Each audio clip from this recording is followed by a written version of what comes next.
Thanks so much for being here, and I thank the Coalition for Justice and Peace in Palestine and the Department of Peace and Conflict Studies for hosting this event, and all of you for being here. I wish that we were meeting at a better occasion, but as I'm sure many of you, if not all of you, already understand, the situation in Palestine right now is quite difficult. Nearly 58 people, nearly 60 people killed at the Gaza border just in one day, 2,500 wounded. That's the last of the casualty count in Gaza. Um, they are rebelling, obviously, for a very obvious reason, that they are have been subjugated for many years. They are living under a very tight hermetic siege imposed by Israel simply because they voted in a democratic elections in which Israel did not accept the outcome of. And during those 10, 11 years, they have endured 3 major wars, out of which nearly 7,000 Palestinians perished and tens of thousands were wounded. They have reached the point where they could no longer tolerate this imprisonment, this horrendous situation, so they went to the border. March 30th, they just simply walked to the borders, tens of thousands of them. And you would say, what is the significance of the border? Why this border in particular, not any other border? Well, simply because these are refugees whose families come from Palestine, were ethnically cleansed from Palestine 70 years ago. This is the 3rd or 4th generation, the descendants of these original refugees, still holding so tight on the deeds and the keys to their lands and homes in Palestine, still very determined to achieve their right of return to Palestine per international law, per human decency and logic.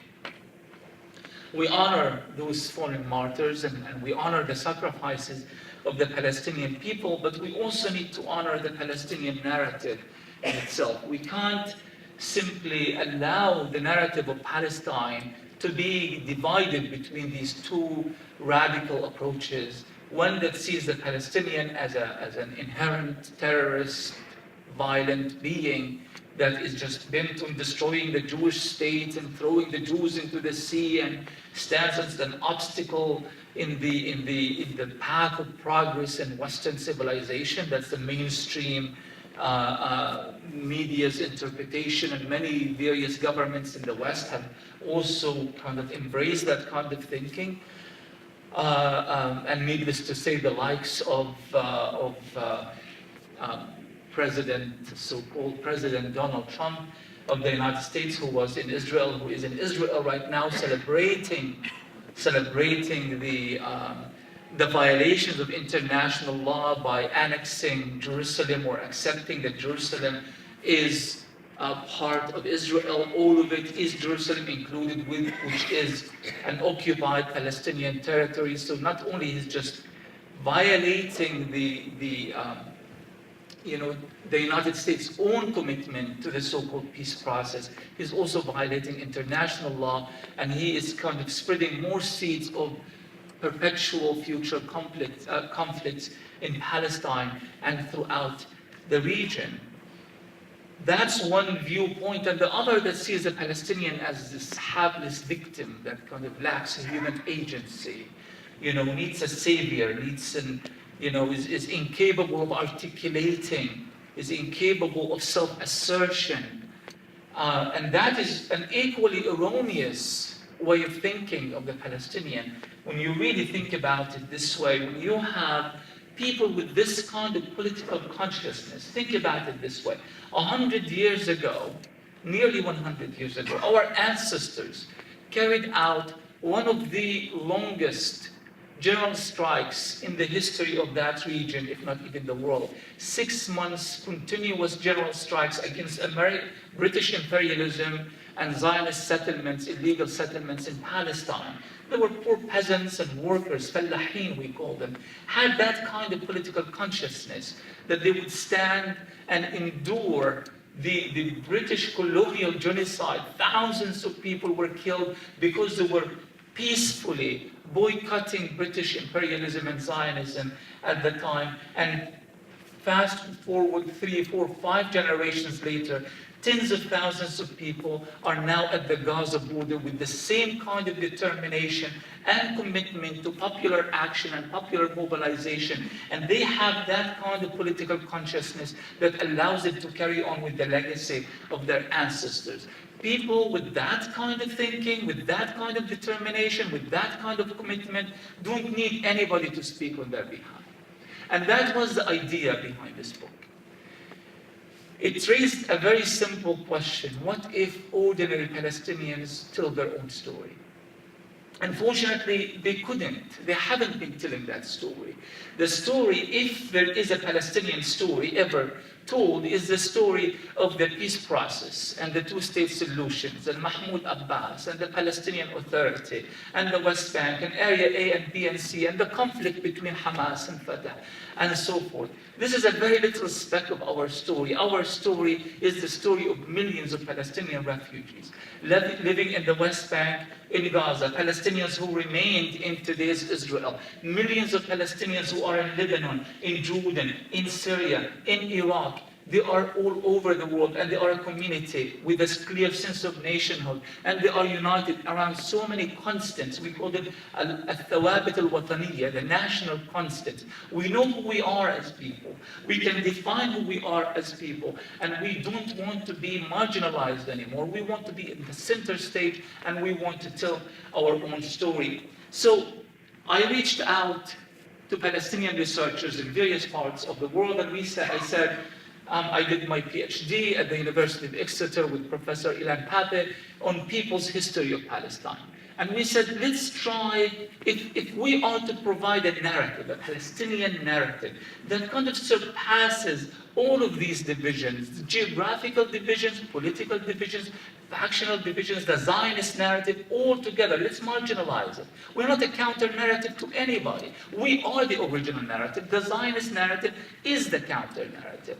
Let's allow ordinary people to tell their stories independent from all of this.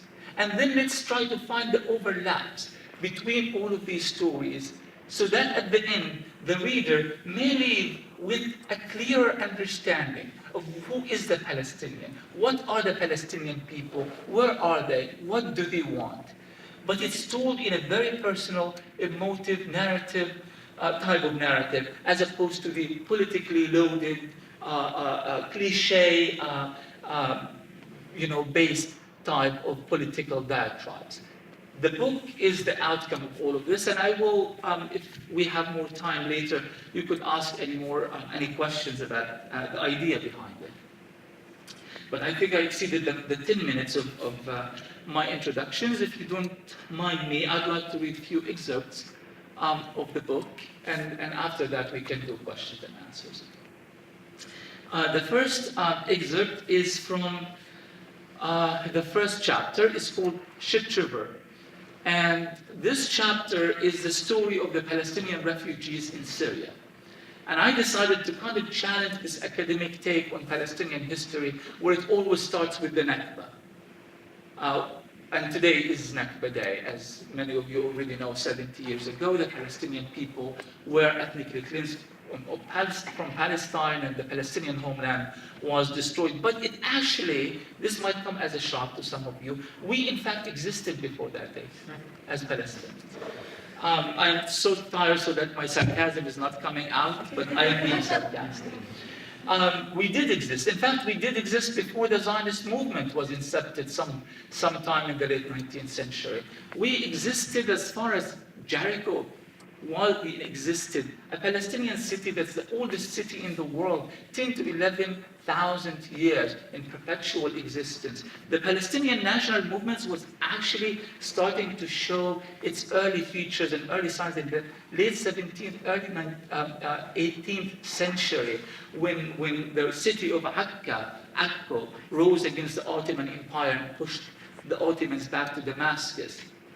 So we're not a modern invention, or as Newt Gingrich, the Republican right-wing former presidential candidate called us an invented people. This is a Zionist myth. We're not an invented people, and we have been around for a long, long time. We're not nomads, we're not passers-by. This is our land, and we've been there generation after generation. So instead of starting all the way to the Nakba, I wanted to tell the story in a different way. I wanted to start with the modern Nakba, what is happening today, and allow the flow of the story to take us to wherever the characters in the story find that history should be told that way. Just before he died, Muhammad Abdul Ghani al-Lubani had transferred the deed of his Yarmouk home to his son's name, and also left him with another small plot of land in Al-Jadil, the original village in Palestine, from which he was expelled before walking to Joburg.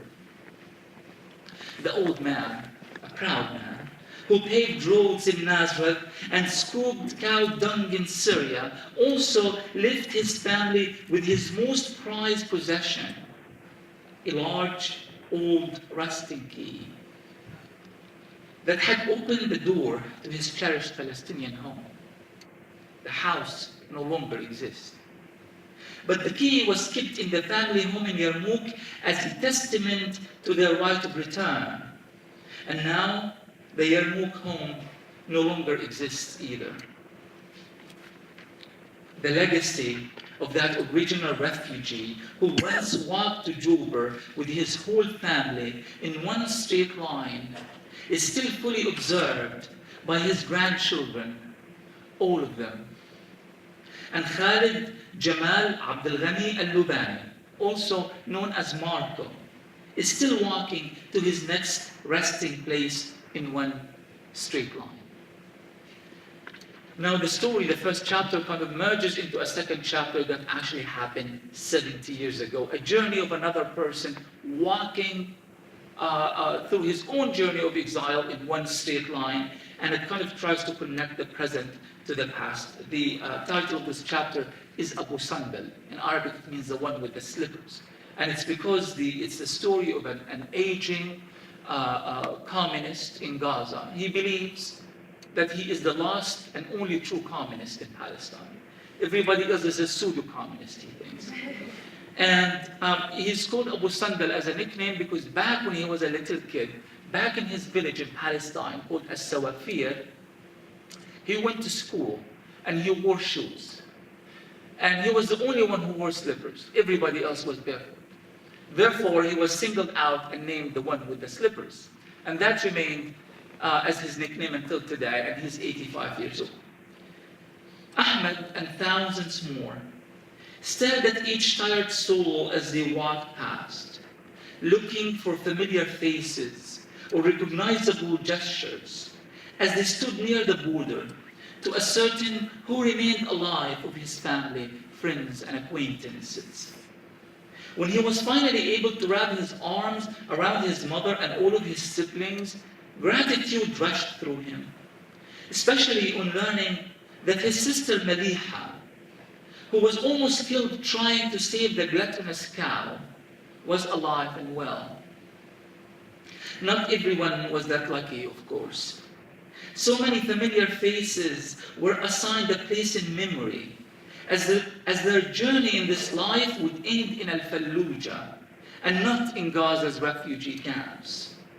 Ahmed lost many people dear to him, including his uncle and his family from his mother's side, and a teenage Egyptian soldier he had befriended in the early days of the siege.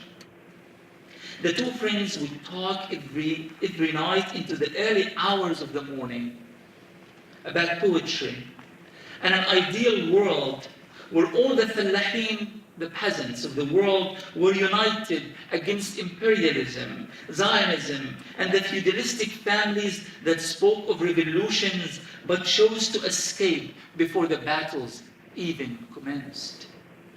These missing faces would haunt Ahmed in the back of his mind, yet many fallahin thought that perhaps there was some mercy in not coming back at all. This is an excerpt from a chapter called Letters to Hiba.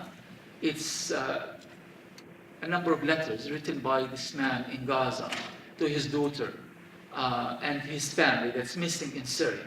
It wasn't really intended to be in the book in the first place. I was asked to help write his story in the form of an article or a letter to the Red Cross, hoping that maybe somehow he will locate his family. Unfortunately, he never did. And the letters ended up being this long story about his life and by extension, the history of the Palestinian experience of armed resistance throughout the 60s and 70s.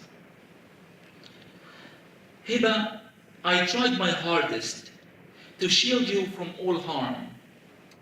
You saw me in my heyday as a fighter in my military fatigue, but also as a broken man who worked under the burning sun as a manual laborer.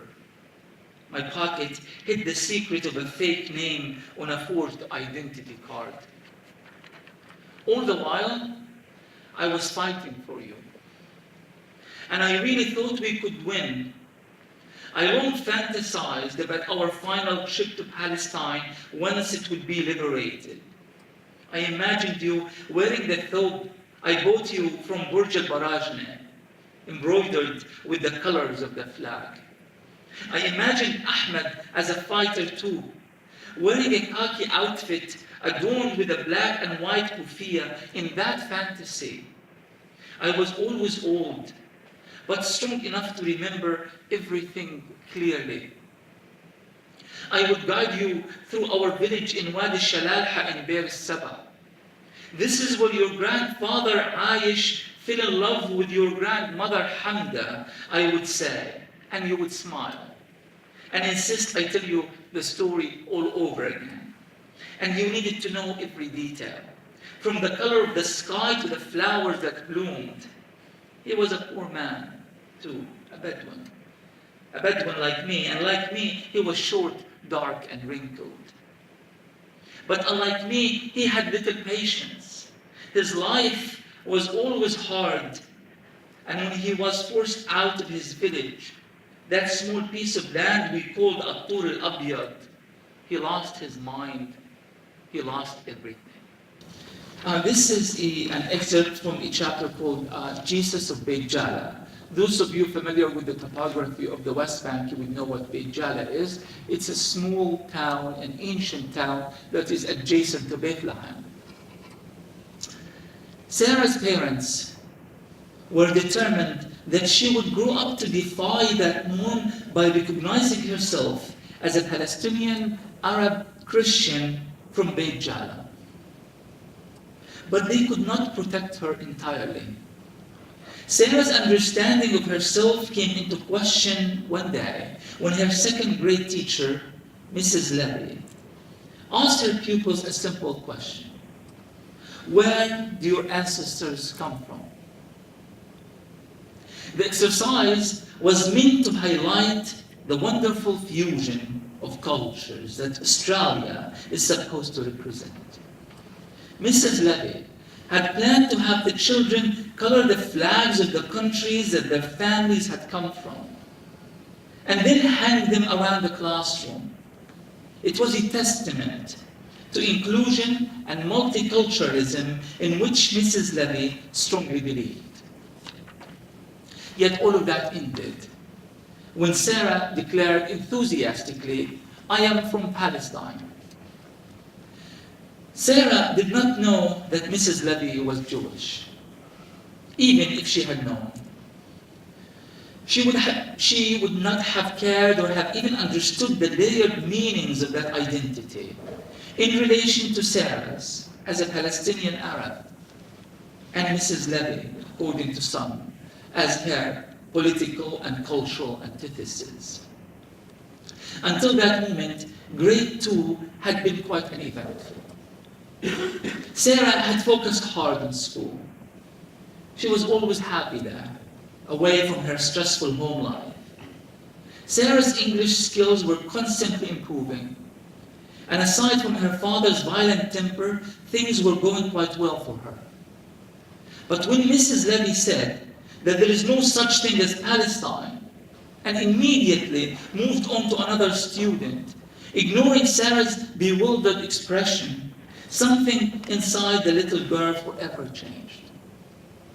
It could not be that Iyad had been lying to her all of her life, and that her mother and even Uncle George were part of a conspiracy to convince her that she was something she was not. And for what purpose? Palestine was a fact.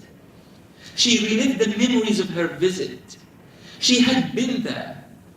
She had smelled the fruit trees and tasted the dried thyme and olive oil, and had dipped her falafel into the homemade hummus. She had seen the villages and the welcoming children who spent their entire summer vacations plotting ways to acquire candy. And the kind village elders whose kisses left traces of a unique and ancient scent. Palestinian Jesus may have looked tortured and dazed, as portrayed in Beit Jala's many churches, but he was kind, and he said gentle things about the poor, and he called on those who went astray to return to God's kingdom. And the very, very last comment. A long time ago, Layla's grandparents had built a house in Syria. It resembled their earlier home as closely as possible. Perhaps this replica of their place in Palestine was meant to heal old hidden wounds. Their little haven, sprinkled with happy memories under the orange trees and a fountain of stone and marble in the center of their small orchard, allowed them to travel in dreams to the home they longed for. During the war, they had to abandon this new house too and escape to Jordan, where they became refugees once more. Where will they return when the war is over? To Syria? To Lebanon? Or will they stay in Jordan? But why not to Palestine? Why never Palestine? Though Layla had never been there, the rusty key in their family home was clearly marked the key to our home in Palestine. We will die here. Here in the last passage. Here and here, our blood will plant its olive tree. Thank you.